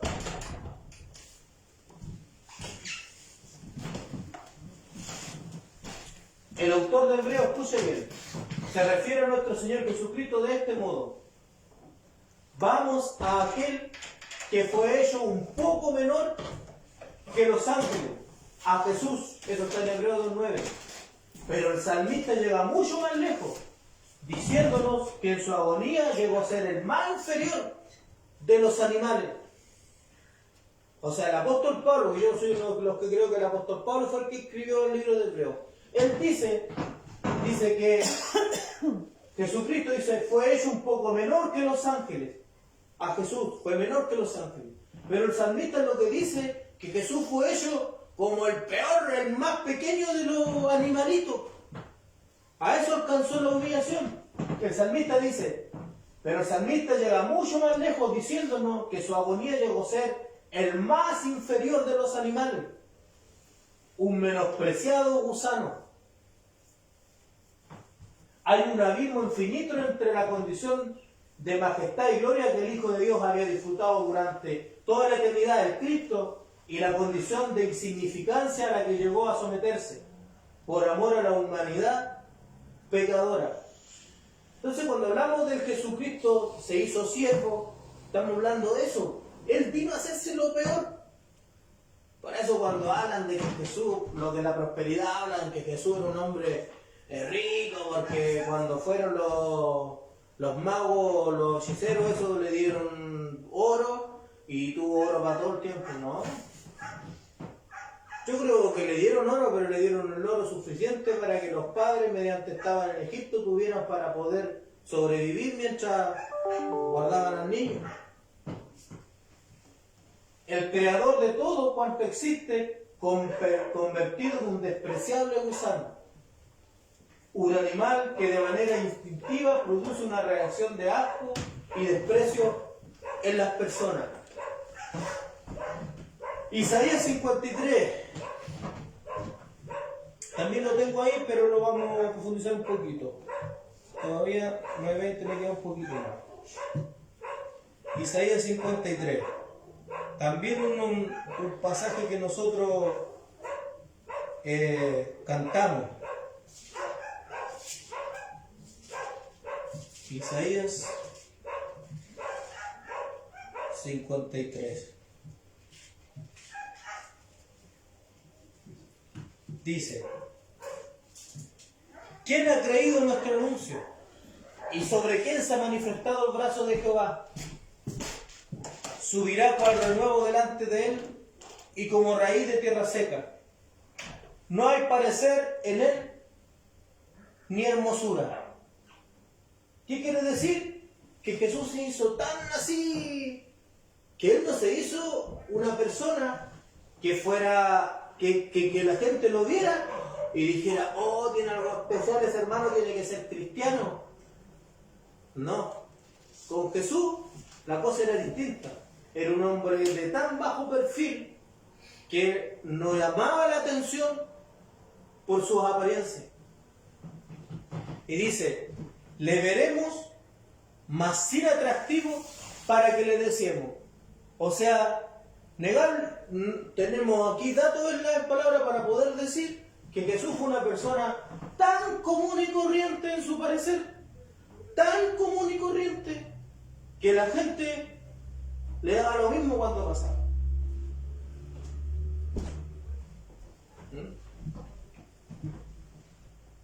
Isaías 53:3 dice, despreciado y desechado entre los hombres, varón de dolores, experimentado en quebranto, y como que escondimos de él el rostro, fue menospreciado y no lo estimamos. Pregunta, ¿el despreciado y la poca estima por Dios fue solamente el momento de la cruz o fue desde mucho antes? Toda su vida. Toda su vida fue así. Hubo gente que le siguió por lo que hablaba, pero muchos de los que lo seguían, ¿era por qué? Por los pancitos y por los peces. Entonces cuando en Isaías 53 dice, despreciado y desechado de los hombres, Isaías está avalando lo que está diciendo el apóstol Pablo, ¿cierto? En Filipenses 2, de que él se hizo siervo, se hizo una persona insignificante, se hizo despreciado y desechado entre los hombres, varón de dolor, experimentado en quebranto, y como que escondimos de él el rostro. ¿Qué quiere decir? Que Jesús andaba en aquel tiempo y la gente le daba la misma a Jesús. Por eso dice, despreciado y desechado. Como que escondimos de él el rostro, o sea, venía Jesús por ahí caminando y la gente daba vuelta y ni lo saludaban. De hecho, la Escritura dice que ni los propios hermanos creían en Jesús. Hasta los hermanos dudaban de Jesús. Hasta María, que fue concebida Jesús en su vientre, hasta María tuvo sus dudas de repente. Increíble, pero fue así. ¿O ustedes no han visto nunca una persona que Dios hizo un milagro grande en su vida y que ahora habla mal de Dios? Yo conozco gente así, que Dios ha hecho tremendos milagros en su vida, y uno podría decir, ¿cómo puede hablar así esa persona con lo que Dios hizo en su vida? Despreciado y desechado entre los hombres, con los dolores, experimentados quebrantos, y como que escondimos de él el rostro. Entonces, ¿qué significa esconder el rostro? Que venía Jesús. No lo conozco. Porque no había mayor interés en su No había interés en él. Por eso María decía de cierto que no le iban a desear porque no iba a tener un buen parecer. Entonces Jesús, lo que nos dice aquí en Isaías 53, que después nos habla ya del siervo quebrantado, ¿qué nos dice primeramente? Que Jesús fue una persona común y corriente, tan común y corriente, que la apariencia que él tenía no era deseado. ¿Significa eso de que no hubo nunca una mujer que le gustó a Jesús? No dice eso. De hecho, yo creo que muchas mujeres se le tiraron a Jesús. O el libro de Hebreo dice que él fue tentado en todo, por eso él puede socorrernos a nosotros también. Muchas mujeres se tiraron ahí a Jesús, pero no porque así al verlo era, no, porque Jesús tenía algo especial al hablar. Esto, la palabra, era lo que Jesús lo hacía especial, que los mismos fariseos que hablaban que Jesús era un loco, decían, chuta, este habla con autoridad. Y la gente judía, la que se congregaba en la sinagoga, que escuchaban a los fariseos, a los doctos de la ley, decía, este habla con autoridad y no habla como los fariseos. ¿Por qué dice no habla como los fariseos? ¿No habla como los escribas? ¿Por qué dicen así? Porque ellos acostumbraban a escuchar a esa gente. Pero este hablaba distinto. Claro. Por eso la gente dice, este habla como quien tiene autoridad, no como los escribas. ¿Qué quiere decir? Porque la gente seguía a los escribas, pero ahora estaba escuchando a uno que lo que hablaba los convencía. De hecho los mismos fariseos tenían dudas en su mente de las palabras que Jesús hablaba. Muchos fariseos se convirtieron al cristianismo. Por ejemplo, Nicodemo, según la historia de la tradición, dice que Nicodemo llegó a morir también por Jesús. El José de Arimatea, el que lo enterró, también era del concilio. Así hubieron muchos hombres importantes que fueron, pero era difícil. Para nosotros es fácil decir por qué dijeron a Jesús, pero era difícil en aquellos tiempos romper la tradición que ellos tenían, hermano. Entonces él dice, despreciado que sea entre los hombres, varón de dolores, experimentado en quebranto. O sea, el otro día cuando hablábamos, ¿cierto?, del Jesús encarnado, el hermano Ricardo recordaba ese texto, experimentado en quebranto. ¿Qué quiere decir? De que él experimentó cosas, experimentó vivencias como ser humano. Y como escondimos de él el rostro, fue menospreciado y no le estimamos. ¿Qué decíamos de antes? Que Dios en su humillación a nosotros nos tenía estima en los primeros textos que damos. Pero nosotros no le estimamos, dice Isaías. No le estimamos. De hecho, cuando Cristo nos escoge, se nos revela, se nos muestra, ahí recién nosotros le mostramos estima a Dios. O a la gente que está afuera en el mundo que dice, no, si yo creo en Jesús, dime tú, ¿realmente le estimas? Porque si viven la vida que viven, llena de pecado, sin tener conciencia de lo que están haciendo, sin tener remordimiento en su corazón, entonces es porque no estiman lo que Dios ha hecho por sus vidas. Ciertamente llevó Él nuestras enfermedades y sufrió nuestros dolores. Nosotros le tuvimos por azotado, por herido de Dios y abatido. Eso es lo que yo les decía también al principio. No es que el Padre lo mandó todo, no. Aquí dice en la Escritura, mas el herido fue por nuestras rebeliones. Nosotros somos responsables de lo que le pasó al Cristo. Pero estaba todo dentro ya, como diría por ahí el Chapulín, estaba todo fríamente calculado. Fríamente calculado. Y nosotros tuvimos por azotado, por herido de Dios y abatido. Mas el herido fue por nuestras rebeliones, molido por nuestros pecados. Molido por nuestros pecados. El castigo de nuestra paz fue sobre él y por su llaga fuimos nosotros curados.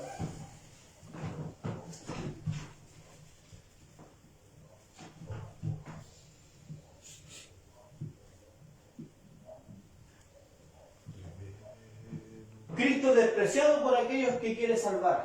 Salmo 22, 6, 8. Mas yo soy gusano y no hombre, oprobio de los hombres y despreciado del pueblo. Eso lo decía en el libro de Salmo el salmista. Así fue Cristo. Por la gente que él quiso ayudar, fue la gente que también los despreció. Todos los que me ven me encarnecen. ¿Cómo puede ser de que nadie me ha dicho, no maten al Cristo? No. ¿Y qué es lo que es encarnecer? Escarnio es burla. Es burla. Es burlarse de Cristo. Todos se burlaban de él. Y como te digo, la misma Escritura revela de que los hermanos decían que Jesús estaba loco. Creían que Jesús estaba loco. Todos los que me ven me encarnecen. Mira, escucha cómo dicen, estiran la boca, menean la cabeza diciendo, se encomendó a Jehová, líbrele él, sálvele puesto que en él se complacía. Esas fueron las mismas palabras que usaron los fariseos cuando se fueron a burlar de Jesús, cuando estaba en la cruz. Oye, si tú dices que eres el hijo de Dios, bájate de ahí, po. ¿Ah? ¿O por qué el Padre no vino a ayudarte? Se burlaban de él y hacían gestos. Cuando habla aquí dice, estiran la boca. ¿Qué es lo que quiere decir? Que cuando hablaban de Jesús, hacían gestos y le hacían burla. Eso es lo que significa aquí lo que dice el salmista. Estiran la boca, menean la cabeza, o sea, hacen show para burlarse de Jesús. Isaías 53 lo que decíamos, dice, despreciado y sellado entre los hombres, varón de dolor, experimentado en quebranto, y como que escondimos de él el rostro, fue menospreciado y no le estimamos. En ese estado de humillación, Cristo quedó a merced de sus enemigos. ¿Y qué hicieron ellos? No satisfechos con haber conseguido arrancar de Pilato la orden de ejecución, fueron al lugar en donde estaba siendo crucificado para escarnecerle y menospreciarle todo cuanto pudieron. ¿Qué hicieron los fariseos? Se lo entregaron a Pilato, Pilato lo entregó y después más encima se iban a burlar del Cristo cuando estaba ahí en la cruz. Esta es una de las grandes paradojas de la cruz. Mientras que el Santo Hijo de Dios sufría la maldición de la ley porque había decidido presentarse como ofrenda por los pecadores, escuche bien esto porque es importante. Los hombres, en lugar de mostrar su agradecimiento, se juntaron para expresarle todo el menosprecio y el odio del que eran capaces. En lugar de mirar a la cruz y decir, fue por mí, aprovecharon aquellos momentos en que el Hijo de Dios había quedado desamparado para insultarle. De hecho, Caifás o Anás, no me recuerdo cuál de los dos, creo que Caifás fue, que cuando mandó a Jesucristo para que lo mataran, él dijo, no importa que lo maten nomás, la sangre que venga sobre nosotros somos los responsables. Y de alguna forma el libro de Juan dice que fue un acto profético lo que estaba diciendo, porque al final fue eso lo que pasó. La sangre se demandó por ellos, pero en vez de lo que pasaba en el Antiguo Testamento, donde la Escritura dice, de cuando hablaba de que la sangre venía sobre la persona del profeta que lo anunciaba, por ejemplo, era como una maldición, el Cristo es tanto la misericordia del amor de Dios, que esa sangre que debió maldecir a aquellos que le mataron, en esa sangre encontraron perdón de pecado. Para mí no sería loco, aunque esto ya es totalmente fuera de toda publicación que haya, ¿por qué no pudo haber alcanzado misericordia un Anás o un Caifás? Difícil, lógicamente, pero pudo haber alcanzado, ¿por qué no? En los libros de los Hechos nos encontramos ya a Anás y un Caifás. Vemos que se presenta delante de los sacerdotes, pero no menciona a Anás y a Caifás. ¿Por qué no pudo haber sobre ellos un arrepentimiento o la alcanzó la maldición que ellos mismos de alguna forma profetizaron? Esas son cosas para pensar. ¿Cuáles son los burlas? Y con esto ya vamos terminando. Mateo 27, 40 al 43. Y diciendo, tú que derribas el templo y en 3 días lo reedificas, sálvate a ti mismo, le decían. Sálvate a ti mismo. Si eres hijo de Dios, desciende de la cruz. De esta manera también los principales sacerdotes, encarneciéndole con los testigos de los fariseos y los ancianos, decían, a otros salvó y a sí mismo no se puede salvar. Si es el Rey de Israel, descienda ahora de la cruz y creeremos en él. Confió en Dios, líbrela ahora si le quiere, porque ha dicho, soy hijo de Dios. Entonces, ¿qué es lo que hicieron? Las mismas palabras que Jesucristo usaba en sus predicaciones, los fariseos, los hombres poderosos de aquel tiempo usaron para poder denigrarle. Por eso en este tiempo, como nosotros no somos Dios, nosotros no somos Jesús, tenemos que tener cuidado de repente con las cosas que decimos, porque después las mismas cosas que nosotros decimos son las que se usan para poder atacarnos. Si tú eres capaz de decir algo, vas a tener que también tener la valentía de poder recibir la represalia que puede venir desde allá. Lo que yo estoy compartiendo aquí, que parece para nosotros algunas cosas conocidas porque hemos venido hablando por años por esto, pero muchas de las cosas que estoy diciendo acá, diciéndolas por las redes sociales, me puede traer muchas complicaciones a mí. ¿Por qué? Porque el pueblo evangélico no le gusta escuchar la verdad de Dios. Es tanta la tradición de que prefieren quedarse con lo que saben y no profundizar en lo que hay. Y entonces, de repente para uno es medio complicado porque después salen de que el pastor Marcelo predica esto, habla esto otro, que un montón de cosas. Pero yo he entendido que las mismas cosas que yo digo, en algún momento las pueden usar para atacar. Si no vas a tener la firmeza para tus posiciones, ten cuidado con las cosas que dicen, porque ahí tienes ejemplo a Jesús, las mismas cosas que él dijo, se las encaraban. Como en otro salmo dijo David, hijo de hombres que vomitan llamas, sus dientes son lanzas y saetas, y su lengua espada aguda. Así eran los hombres para con el Cristo. Así eran cuando le hablaban. Es como cuando estaba el Cristo así y lo veían predicando, hablando. ¿Ustedes recuerdan cómo decía el apóstol Pablo cuando escuchaba a Esteban? Dice que los dientes le rechinaban los dientes así de rabia al escuchar a Esteban. Lo mismo, y te puedo decir que mucho más todavía exacerbado, era la forma en que se ponían los fariseos, los escribas, cuando escuchaban a Jesús. Ahí sí que les daba rabia. Por eso el salmista David, él muestra cómo va a ser las condiciones de las personas y dice, hijos de hombres que vomitan llamas. O sea, que lo que hablan son puras palabras hirientes que duelen. Sus dientes son lanza y saeta y su lengua espada aguda. Así eran los hombres. Salmo 57:4. Salmo 22:7. Todos los que me ven me encarnecen. Todos esos son salmos donde enseñan palabras que hablan del Cristo, son palabras mesiánicas, escrituras mesiánicas se le llama. Estiran la boca, menean la cabeza.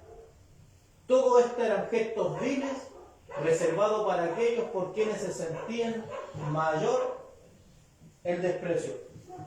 Eso que estamos diciendo ahí, si lo ponemos en contraste con Isaías 6, capítulo 6, versículo 1 a 3, el contraste es muy distinto como los ángeles trataban a Cristo a como lo trataron los hombres. ¿Cierto? Y para ver el contraste lo voy a poner aquí, lo voy a leer. El año dice que murió el rey Usías, vio al Señor. Y nosotros ya hemos estudiado que ese Señor que vio Isaías era el Cristo. Dice, vio al Señor sentado sobre un trono alto y sublime, y sus faldas llenaban el templo.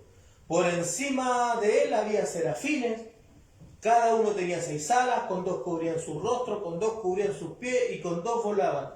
Y el uno al otro daban voces diciendo, Santo, Santo, Santo, Jehová de los ejércitos, toda la tierra está llena de su gloria. Así trataban al Cristo, así trataban a Jehová en el Antiguo Testamento los serafines, los ángeles, los que son mayores que el ser humano hasta antes de Cristo. Pero así lo trató el ser humano al mismo. Así le pagaron.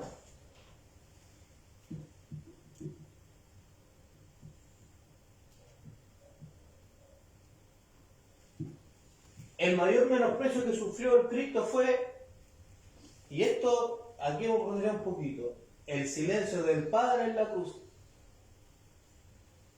Ese fue el momento en que, si nosotros pudiéramos decir que Dios no lo sabe todo, podríamos decir que nunca estimó Él que en algún momento iba a pasar eso con la encarnación.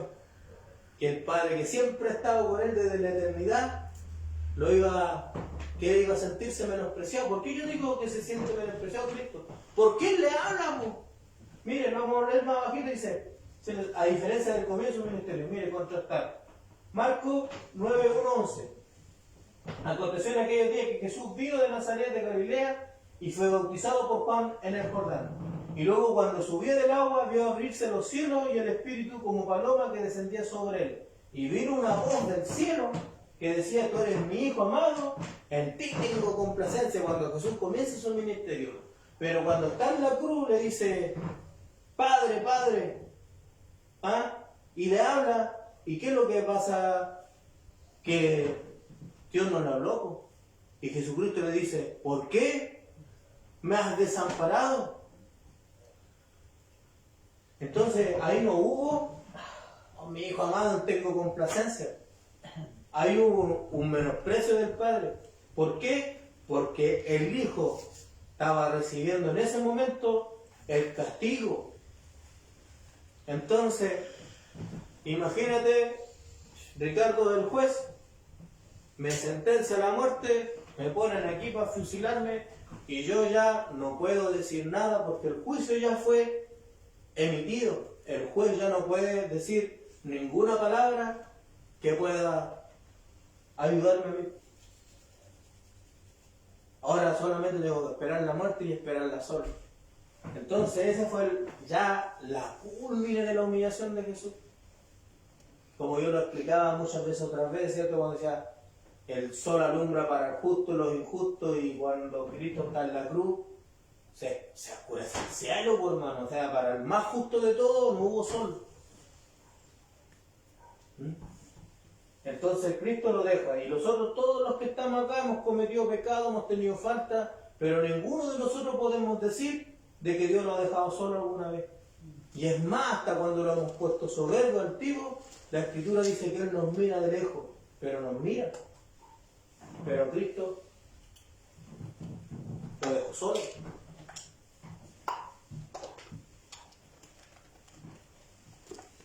Y desde la hora sexta hubo tinieblas sobre toda la tierra hasta la hora novena. Por eso el contraste, ¿cierto? El primero, cuando se bautiza, Dios habla: en mi Hijo tengo complacencia. Pero en su muerte dice: desde la hora sexta hubo tinieblas sobre toda la tierra hasta la hora novena. No hubo sol para el justo que estaba siendo crucificado. Cerca de la hora novena, Jesús clamó a gran voz diciendo: Elí, Elí, lama sabactani. Esto es: Dios mío, ¿por qué me has desamparado? Ahí no hubo la voz del Padre alegrándose. Entonces imagínate, tú y yo, con lo malo que muchas veces somos, jamás nos ha faltado Dios. Y aún el impío, el más soberbio, la promesa es que Jesús lo mira de lejos, pero lo mira. Pero al Cristo,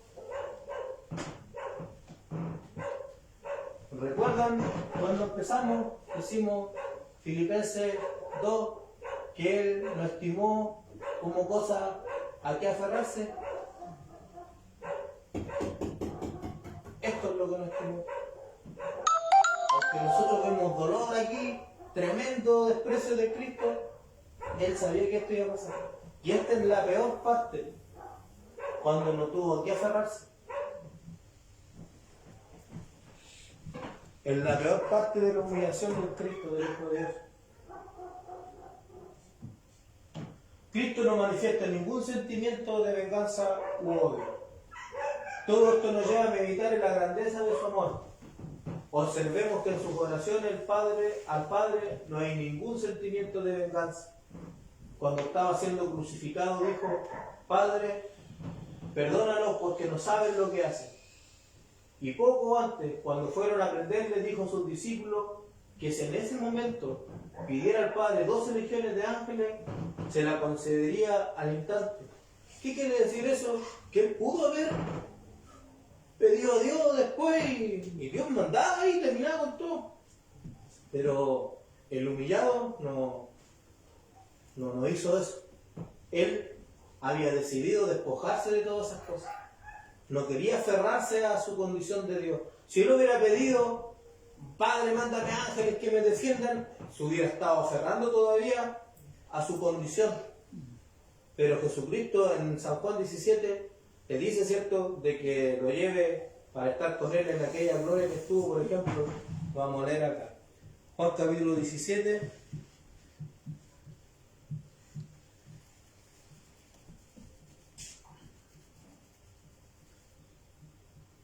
versículo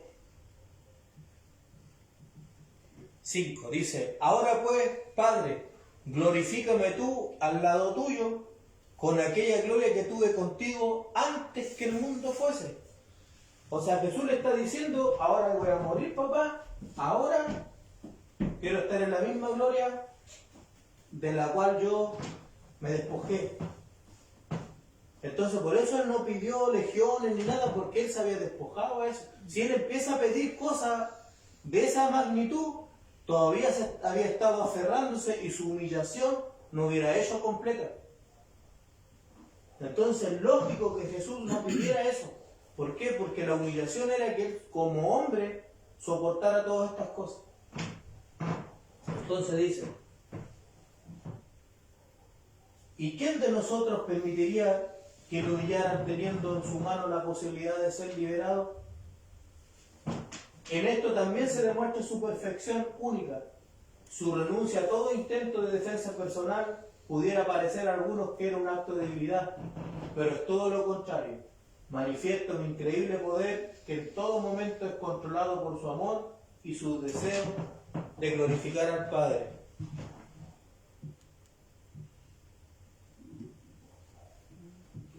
Por su humillación restaurará la humanidad caída. Volvamos ahora a recordar cómo comenzó este versículo. Cristo ocultó su divinidad dentro de un gusano. Eso en el fondo, lo que yo les venía diciendo, se hizo el peor de todos los hombres. Y el diablo, la gran serpiente de agua, fue contra él en la cruz con el fin de tragarlo, pero quedó prendido en el anzuelo de su perfección humana. Por más que lo intentó, no lo logró encontrar en él ninguna tasa moral. Aún en los peores momentos de la cruz, su obediencia a Dios era inquebrantable, y fue precisamente por esa obediencia que Cristo venció a Satanás. Veamos el razonamiento del apóstol Pablo, Romanos 5:19. Porque así como por la desobediencia de un hombre los muchos fueron constituidos pecadores, así también por la obediencia de uno los muchos serán constituidos justos. Lo que la humanidad perdió en Adán, lo ha recuperado con creces en Cristo. En este sentido es interesante pensar en la palabra exacta que el salmista utiliza para gusano. Se trataba de un gusano especial del que se extraía el costoso tinte escarlata o carmesí que los ricos usaban en sus vestimentas, o que fue empleado también en las telas del tabernáculo y en las vestiduras del sumo sacerdote. Ahora bien, para extraer el preciado tinte era necesario que el gusano fuera estrujado. Todo esto nos recuerda que la espléndida vestidura de nuestra salvación son el producto del sufrimiento y muerte de nuestro Señor Jesucristo, el único hombre perfecto que había vivido en el mundo. Conclusión: la humillación de Cristo fue necesaria para que el hombre alcanzara reconcilio con Dios, y así la justicia de Dios fuera saciada. 2 Corintios 5, 17-18. De modo que si alguno está en Cristo, nueva criatura es. Las cosas viejas pasaron, he aquí todas son hechas nuevas. Y todo esto proviene de Dios, que nos reconcilió consigo mismo por Cristo y nos dio el ministerio de la reconciliación. Que el Señor los bendiga. Consulta, pregunta para terminar. Espero que haya quedado más o menos claro lo que se compartió. ¿Hay alguna consulta?